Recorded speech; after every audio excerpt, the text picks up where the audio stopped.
नमस्कार, वीकेबी न्यूजच्या मराठी बातमीपत्रात आपलं स्वागत। सविस्तर बातम्याआधी नजर टाकूया हेडलाईन्सवर।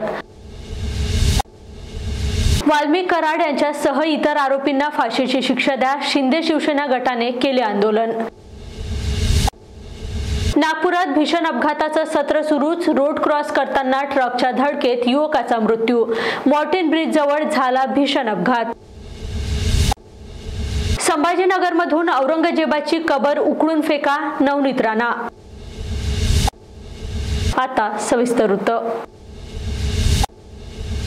बीडचे सरपंच संतोष देशमुख यांच्या निर्घृण हत्याकांडातील क्रूरकर्म आरोपी वाल्मिक कराड यांच्यासह या हत्याकांडात सामील असलेल्या सर्व नराधमांना फाशीची शिक्षा द्या अशी मागणी करत शिवसेना नागपूर लोकसभेतर्फे नारे निदर्शने करून निषेध व्यक्त करण्यात आला। जय जय जय भवानी, जय जय जय जय शिवाजी, जय भवानी। फाशी झालीच पाहिजे, फाशी द्या, फाशी द्या, फाशी द्या, फाशी द्या। आज आम्ही संतोष देशमुख हत्या प्रकरणामध्ये ज्या 2 दिवसाआधी फोटो व्हायरल झाल्या आणि ज्यामध्ये आपण या 2-2.5 महिन्यापासून ऐकत होतो की त्यांना कशा प्रकारे मारण्यात आलं, कसा त्यांचा जीव घेण्यात आला, आणि त्या सगळ्या जेव्हा फोटो बघितल्या तेव्हा एक महाराष्ट्राचा एक नागरिक म्हणून प्रत्येकाला एक चीड निर्माण झाली। आणि शिवसेना नागपूर जिल्ह्यातर्फे आम्ही आज ते आंदोलन जे करतो आहे ते महाराष्ट्रामध्ये अशा प्रकारची वृत्ती जी आहे यांना पाहून अनेक जे यांच्या वृत्तीचे लोक आहे ते फोफावू नये यासाठी यांच्यावर कठोर शासन झालं पाहिजे। आणि ज्या प्रकारे मरण यातना त्यांना दिलेले आहे अशा नराधमांना जे कोणी त्याच्यामध्ये असतील त्यांचं आम्हाला नावाशी घेणं देणं नाही, त्यांच्या धर्माशी घेणं देणं नाही, पक्षाशी घेणं देणं नाही आहे। त्यांना फाशीसारखी कठोर शिक्षा झाली पाहिजे जेणेकरून महाराष्ट्रामध्ये अशा प्रकारची घटना परत कोणी करण्यासाठी 10 विचार करतील। नागपुरात अपघाताचं सत्र सुरू झालं आहे। रविवारपासून रोज अपघाताच्या घटना घडताना दिसत आहे। जरीपटका पोलीस ठाणे हद्दीत मॉर्टिन ब्रिज जवळ एक भीषण अपघात झाला। रोड क्रॉस करताना ट्रकच्या धडकेत युवकाचा अक्षरशः चुराडा झाला। पोलिसांनी ट्रक जप्त करून आरोपीवर कारवाई केली आहे। ट्रक ड्रायव्हर हा दारूच्या नशेत असल्याचं पोलिसांनी सांगितलं आहे। सोमवारी यशोधरा पोलीस स्टेशन हद्दीत ट्रकने दुपहिया वाहनाला धडक दिली, यात एकाचा मृत्यू तर 2 गंभीर जखमी झाले। मंगळवारी पारडी पोलीस ठाणे हद्दीत ट्रकच्या धडकेत एकाचा मृत्यू झाला, तर आज जरीपटका ठाणे हद्दीत अपघात झाल्याचं समोर येत आहे। एकंदरीतच हा आठवडा अपघात आठवडा ठरताना दिसत आहे। मॉर्टिन ब्रिज जवळ विकास बोरकर नामक व्यक्ती रोड क्रॉस करीत असताना भरधाव येणाऱ्या ट्रक क्रमांक MH40 CM 9156 ने जोरदार धडक दिली, ज्यात विकास बोरकरचा जागेवरच मृत्यू झाला। पोलिसांनी या प्रकरणी ट्रक ड्रायव्हर विरोधात ड्रंक अँड ड्राईव्ह आणि हिट अँड रनचा गुन्हा दाखल केला असून पुढील तपास पोलीस करीत आहे। मार्टिन ब्रिज जो है वहाँ पे एक विकास बोरकर करके नाम का आदमी क्रॉस कर रहा था, तभी एक ट्रक जो आया था वो ट्रक ने उसको ठोकर मार के वहीं पे जगह पे वो एक्सपायर्ड हो गया। तो वहाँ पे नाकाबंदी में जो भी पुलिस थे उन्होंने देखा, उन्होंने पीछा करके ट्रक वालों को रुकाया, गाड़ी ताबे में ली। उसको पब्लिक मार रहे थे ड्राइवर को, उसको भी हम लोग ने छुड़ा के पुलिस स्टेशन में ला के उसको बिठाया, उसकी मेडिकल टेस्ट की, उसमें वो ड्रिंकिंग किया हुआ मिल गया था। उस हिसाब से जो भी सेक्शंस हैं वो लगाए गए हैं। जो मृतक है उसकी बहन आने के बाद उसने पहचान कराई, उसके बाद गुनाह दाखिल हुआ है और जो ट्रक ड्राइवर है उसका ट्रक सीज करके उसके ऊपर कार्रवाई की जा रही है। ट्रक नंबर है MH40 CM 9156 ये है और उसका चालक के खिलाफ दाखिल हुआ है, गुनाह दाखिल हुआ है। अबू आझमी यांच्या वक्तव्यावर देवेंद्र फडणवीस सरकारने आमदार अबू आझमीला अधिवेशनातून बाहेर काढलं। यावर माजी खासदार नवनीत राणा यांनी सरकारला पुन्हा विनंती केली आहे की ज्या पद्धतीने औरंगजेबाचे विचार आमच्या महाराष्ट्राला चालत नाहीत त्याच पद्धतीने संभाजीनगरमध्ये औरंगजेबाची कबर आहे तेही उखळून महाराष्ट्रातून बाहेर फेका, अशी विनंती नवनीत राणा यांनी केली आहे। आमची देवेंद्र फडणवीसजींची सरकार ज्या पद्धतीची आज अबू आझमीनी जे औरंगजेबच्या बाजूनी एक चांगला राजा म्हणून त्यांनी पूर्ण राज्य चालवलं, प्रशासन चालवलं, असं जे स्टेटमेंट दिला, आज त्या स्टेटमेंटचे अगेन्स्ट जाऊन त्या अबू आझमीला अधिवेशनातून बाहेर करण्याचं काम आमचे देवेंद्र फडणवीसजींची सरकारने केलंय. आणि आमची सरकारला अजून एक विनंती आहे, ज्या पद्धतीने औरंगजेबचे विचार आमच्या महाराष्ट्राला चालत नाही, त्याच पद्धतीने जे संभाजीनगरमध्ये जे औरंगजेबची कबर आहे तेही लवकरात लवकर त्याला उखडून या महाराष्ट्रातून बाहेर फेकली पाहिजे. आणि असे जे लोक स्टेटमेंट करणारे आहे आणि ज्यांना या बापावर प्रेम आहे औरंगजेबवर, असे लोकांना ही सीख भेटली पाहिजे की महाराष्ट्रामध्ये औरंगजेबची नाही, इथे छत्रपती शिवाजी महाराजांचे विचार चालतात. जय महाराष्ट्र. आता घेऊ एक छोटासा ब्रेक.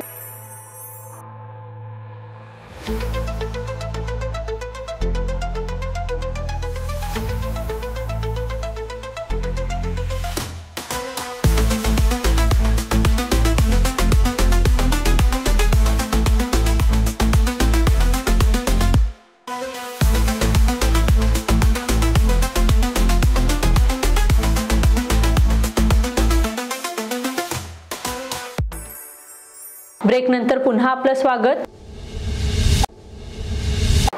महाराष्ट्र शासनाच्या 100 दिवसाच्या प्रोग्राम अंतर्गत मेयो हॉस्पिटल व डॉक्टर बाबासाहेब आंबेडकर यांच्या संयुक्त विद्यमानाने जरीपटका पोलीस स्टेशनमध्ये एक वैद्यकीय शिबिर राबवण्यात आलं. या शिबिरामध्ये पोलीस कर्मचाऱ्यांना आरोग्य तपासणी आणि वैद्यकीय मदत दिली जात आहे. मेयो हॉस्पिटल व डॉक्टर बाबासाहेब आंबेडकर यांच्या संयुक्त विद्यमाने पोलीस अधिकारी आणि कर्मचाऱ्यांसाठी मोफत आरोग्य तपासणी शिबिराचे आयोजन जरीपटका पोलीस स्टेशनमध्ये करण्यात आले होते. आरोग्य शिबिरामध्ये अनेक महत्त्वाच्या रक्त तपासण्या करण्यात आल्या, ज्यात कॅन्सर, सिकल सेल सोबतच TB बद्दल देखील मार्गदर्शन केलं. यावेळी वेगवेगळ्या क्षेत्रातील तज्ज्ञ डॉक्टर देखील उपस्थित होते. महाराष्ट्र शासनाच्या 100 दिवसाच्या प्रोग्रामच्या अंतर्गत मेयो हॉस्पिटल तसेच डॉक्टर बाबासाहेब आंबेडकर यांच्या संयुक्त विद्यमाने एक health checkup camp Jaripatka police स्टेशनमध्ये आयोजित करण्यात आलेला आहे. त्यामध्ये सर्वप्रथम मागील 3 दिवस त्यांनी ब्लड सॅम्पल्स पोलीस अधिकारी, कर्मचारी तसेच त्याच्या कुटुंबियांचे सॅम्पल्स करून आज ब्लड रिपोर्ट प्राप्त झाल्यानंतर त्यांना त्या ब्लड रिपोर्टच्या आधारे तज्ज्ञ डॉक्टरांकडून मार्गदर्शन तसंच मेडिकल किंवा काही प्रिव्हेन्शन आणि प्रिक्युअरिंग करण्यासाठी जे काही गोष्टी करायच्या त्यासाठी आज ब्लड कॅम्प, मेडिकल कॅम्प लावलेला आहे. त्याच्यामध्ये सर्व तज्ज्ञ डॉक्टर आलेले आहेत. डेंटलचे आहेत, ऑर्थोपेडिक आहेत, चेस्ट आहेत, लेडीजचे आहेत, सिकल सेलची टेस्ट होत आहे, मेडिकलच्या ब्रेस्ट कॅन्सर किंवा इतर गोष्टी आहेत त्याच्या लेडीजच्या टेस्ट होत आहेत. त्याचबरोबर आज त्यांनी हेल्थ डिपार्टमेंटकडून TBच्या संदर्भाने मार्गदर्शन करून त्याच्याबद्दल माहिती दिलेली आहे. तसंच ऑर्गन डोनेशन याच्या संदर्भाने देखील मार्गदर्शन आज पूर्ण पोलीस स्टेशनमध्ये अधिकारी कर्मचाऱ्यांना केलेलं आहे. मोटरसायकलने जात असलेल्या 2 तरुणांना भरधाव टिप्परने धडक दिली आणि पळून गेला. या अपघातात एकाचा उपचारादरम्यान मृत्यू झाला तर दुसरा गंभीर जखमी आहे. हा भीषण अपघात भारतनगर जवळ पारडी पोलीस स्टेशन हद्दीत झाला आहे. आयुष प्रीतम अवचट 17 वर्ष, राहणार सुभाष मैदान पारडी असे मृतकाचे नाव आहे. तर जखमी अमन जगदीश मानकर 21 वर्ष, राहणार पारडी याच्यावर मेडिकल रुग्णालयात उपचार सुरू आहे. सोमवारी रात्री 1:15 वाजताच्या सुमारास आयुष आणि अमन MH49 BV 3665 क्रमांकाच्या मोटरसायकलने जात होते. भरतनगर रोडने कळमना मार्केटकडे जात असताना गोकुळ डेअरीजवळ मागून आलेला ट्रक क्रमांक MH36 AB 2927च्या चालकाने भरधाव व निष्काळजीपणे वाहन चालवून त्यांच्या मोटरसायकलला जबर धडक दिली आणि पळून गेला. दोघांनाही गंभीर मार लागला. आसपासच्या नागरिकांनी मदतीसाठी धाव घेतलं व त्यांना उपचारासाठी मेडिकल हॉस्पिटल इथे घेऊन गेले. उपचारादरम्यान मृतक 17 वर्षीय प्रीतम अवचट याला डॉक्टरांनी मृत घोषित केले तर जखमीवर उपचार सुरू आहेत. अमरावती जिल्हा परिषदेच्या मुख्य कार्यकारी अधिकारी संजिता महापात्रा यांना राज्य शासनाच्या बालश्रेयी पुरस्काराने सन्मानित करण्यात आले. अमरावती जिल्ह्यातील दुर्गम आदिवासी भाग असलेल्या मेळघाटातील अंगणवाडी केंद्रांना दत्तक घेऊन स्तनदा मातांनी स्तनपान कसे करावे, बालकांच्या वजनामध्ये वाढ झाल्यास सुदृढ बालक कसा जन्माला येईल, ज्यातून कुपोषण निर्मूलनाकडे वाटचाल कशी करता येईल यासाठी महापात्रा यांनी प्रयत्न केले. जिल्हा परिषदेच्या शाळांमधील विद्यार्थ्यांचं शिष्यवृत्तीमध्ये प्रमाण वाढवता येईल याकरता सुद्धा त्यांनी पुढाकार घेतला. पुरस्कार भेटलेले आहेत. ह्यामध्ये आपण स्पेसिफिकली 3 विभागामध्ये काम केलेले आहेत: शिक्षण, आरोग्य आणि महिला एवं बालविकास. महिला आणि बालविकासमध्ये आपण अंगणवाडीमध्ये 50 अंगणवाडीला मदर अडॉप्शन प्रोग्राम हे घेतला होता, ज्यामध्ये प्रत्येक अंगणवाडी ताईंनी एक ब्रेस्ट फीडिंग मदरला अडॉप्ट केला होता आणि पूर्ण 6 महिन्यात त्यांना प्रत्येक ब्रेस्ट फीडिंगचे टेक्निक असो किंवा मुलाचं वेट कसं वाढवायचे, स्वतःची काळजी कसं घ्यायचे, ह्यामध्ये त्यांना अडॉप्ट केला, दत्तक घेतला. आणि त्यानंतर आपण 1 महिन्यानंतर आम्ही सगळ्यांना बघायला मिळालं की ह्या मुलांच्या वेटमध्ये वाढ झालेला होता. ह्या आपण प्रायोगिक तत्वावर 50 अंगणवाडींच्या मेळघाट क्षेत्रामध्ये प्रयोग केला होता आणि आत्ता आपण ह्याला पूर्ण मेळघाटमध्ये विस्तार करणार आहोत. सिमिलरली शिक्षणामध्ये स्कॉलरशिपमध्ये मुलांचं पटसंख्या कसं वाढवायचे स्कॉलरशिप एक्झाम द्यायसाठी, त्यासाठी आपण एक वेगळा प्रयोग केला होता आणि जिल्हा स्तरावर कमिटी स्थापन केला होता. आपण सगळे जे सराव परीक्षा होता ते पण सराव परीक्षा आपण क्लासरूममध्ये घेतला होता. यावर्षी आपलं जे क्लास 5 आणि क्लास 8चं स्कॉलरशिप एक्झाम झालं होतं त्यामध्ये अराउंड 30 to 40% वाढ आपल्याला भेटला मुलं ज्यांनी स्कॉलरशिप एक्झाम दिली. आणि त्यानंतर आरोग्यामध्ये पण मिशन 28 ज्यामध्ये IMR आणि MMR जे बालमृत्यू आणि माता मृत्यूची संख्या आहेत हे पण खूप चांगल्या प्रकारे डिक्लाइन झालेलं आहे मेळघाटमध्ये, ज्यामध्ये अंगणवाडी आणि आशाताईंच्या कंटिन्युअस रिगरस फॉलोअपमुळे आपला महिलांच्या आणि जे बालमृत्यू आहे त्यामध्ये आपल्याला एक चांगलं घाट दिसलेलं आहे. हे सगळे प्रकरण जे आपण इनिशिएटिव्ह घेतलेले आहे ह्यासाठी आपल्याला ह्यावर्षी बालस्नेहीचे पुरस्कार भेटलेले आहे. धन्यवाद. राष्ट्रीय मजदूर काँग्रेसकडून आज संविधान चौकात धरणे आंदोलन करण्यात आलं. 44 कामगार विरोधी कायदे रद्द करा या प्रमुख मागणीसाठी हे आंदोलन करण्यात आलं आहे.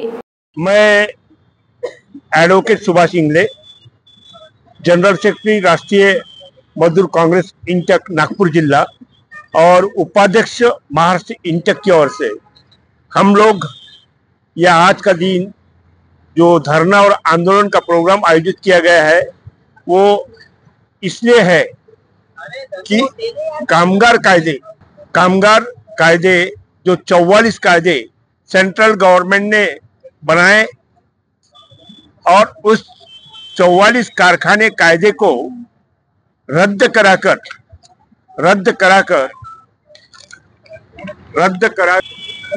उसको 4 लेबर कोड में जो है उन्होंने सेंट्रल गवर्नमेंट ने जो प्रस्ताव पास किया, कानून बना लिया. और ये कानून बनाने के कारण अगर ये कायदे कल राज्य सरकार अगर अमल में लाते हैं तो इसके कारण सबसे पहले ये जो हम नारे लगा रहे हैं, ये हम जो यूनियनबाजी कर रहे हैं, ये हम जो संगठन चलाने की बात करते हैं, इस संगठन के ऊपर पहले गदा आने वाला है. पहला गदा ये आएगा कि संगठन करना या नहीं करना. ट्रेड यूनियन एक्ट 1926 का कायदा रद्द होकर ये ट्रेड यूनियन का कायदा मालक के हाथ में जाएगा. मालक निर्णय लेगा कि वहां पर जो है उद्योग में, इस्टेब्लिशमेंट में कौन सी यूनियन कब काम करेगी, क्या करेगी. महाबोधी बुद्ध विहारासाठी 1949चा कायदा रद्द करण्यात यावा, महापोली बुद्ध विहार बौद्ध भंते यांच्या ताब्यात देण्यात यावा या प्रमुख मागणीसाठी आजपासून डॉक्टर बाबासाहेब आंबेडकर उद्यानात बुद्ध अनुयायांचे साखळी उपोषण सुरू झाले आहे. महाविहार जे महाबोधी टेम्पल आहे, भगवान बुद्धांनी जिथे ज्ञान लाभ केलेला आहे, हे टेम्पल आपल्या बौद्ध समाजांच्या हातात यायला पाहिजे असा मागणी आहे सेंट्रल गव्हर्नमेंट आणि बिहार स्टेट गव्हर्नमेंटकडून. हा आम्ही जे मागणी आहे हा पूर्ण व्हायला पाहिजे. जसा जेवढा पण मंदिर, मस्जिद किंवा ख्रिस्तानांच्या चर्च आहे, हे सगळे ठिकाणामध्ये त्यांचाच ट्रस्टी असतो किंवा त्यांचाच गुरु असतो. फक्त भगवान बुद्धांचं जे विहार आहे महाबोधी विहार, याच्यामध्ये का ब्राह्मण लोक तिथे कब्जा केलेला आहे, हे सरकार का असा करत आहे. बौद्ध समाजांच्याकडे फक्त बौद्ध समाजाला न्याय का नाही भेटत हा एक प्रश्न आहे. सेंट्रल गव्हर्नमेंटला जे BJPचं जे सरकार आहे आणि बिहारच्या जे नितीश कुमारचं जे सरकार आहे यांना आम्ही असा मागणी करतो की लवकरच लवकर जे 1949ला जे ॲक्ट बनवलेला आहे हा रद्द करून नवीन ॲक्ट करून जे पण सेंट्रल गव्हर्नमेंट आणि स्टेट गव्हर्नमेंट हा दोन्ही गव्हर्नमेंट मिळून हा ॲड रद्द करून लवकरच लवकर बुद्धांच्या हातात हा महाबोधी विहार द्यायला पाहिजे असं आम्ही त्यांना विनंती करतो। जर नाही झाले, आज आमचे 8 दिवसाच्या जे साखळी आंदोलन सुरुवात केलेलं आहे बुद्धभूमी फाउंडेशन बनते गौतम रत्न महातेरा यांच्या नेतृत्वाने हे आंदोलन आम्ही अजून मोठे करणार आहे आणि पूर्ण कल्याण, उल्हासनगर, बदलापूर, अंबरनाथ, भिवंडी, शहापूर हे सगळे जे ठाणा जिल्ह्याच्या पूर्ण महाराष्ट्राच्या लोकांना आव्हान आहे की आपण पूर्ण जेवढं पण आपण बौद्ध समाज आहे पूर्ण मिळून हा 8 तारीखच्या जे महामोर्चा आयोजन केलेलं आहे हे महामोर्चामध्ये आपण सामील होऊन हे सरकारला आपले जे पण बौद्ध समाजांच्या जे ताकद आहे पूर्ण करायचे आहे। वाल्मिक कराड यांच्यासह इतर आरोपींना फाशीची शिक्षा द्या, शिंदे शिवसेना गटाने केले आंदोलन। नागपुरात भीषण अपघाताचं सत्र सुरूच, रोड क्रॉस करताना ट्रकच्या धडकेत युवकाचा मृत्यू, मॉर्टिन ब्रिज जवळ झाला भीषण अपघात। संभाजीनगरमधून औरंगजेबाची कबर उकळून फेका, नवनीत राणा। तुर्तास इथेच थांबूया, बघत रहा वीकेबी न्यूज। नमस्कार।